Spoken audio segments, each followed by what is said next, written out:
আসসালামু আলাইকুম। রিবন দিয়ে এত সুন্দর ফুলটি কিভাবে বানিয়েছি সেটাই আজকে আপনাদের সাথে শেয়ার করব। চলুন তাহলে এবার দেখে নিই ভিডিওটি। চিকন রিবন নিয়েছি আমি, 2 কালারের রিবন নিয়েছি। 2 ইঞ্চি পরিমাণ, 2 ইঞ্চি লম্বা লম্বা করে কেটে নিব।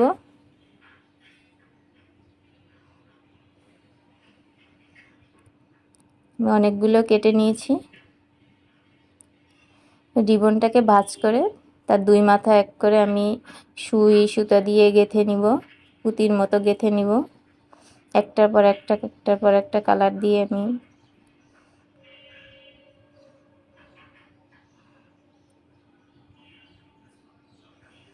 রিবনগুলো এভাবে একের পর এক গেঁথে নিতে হবে।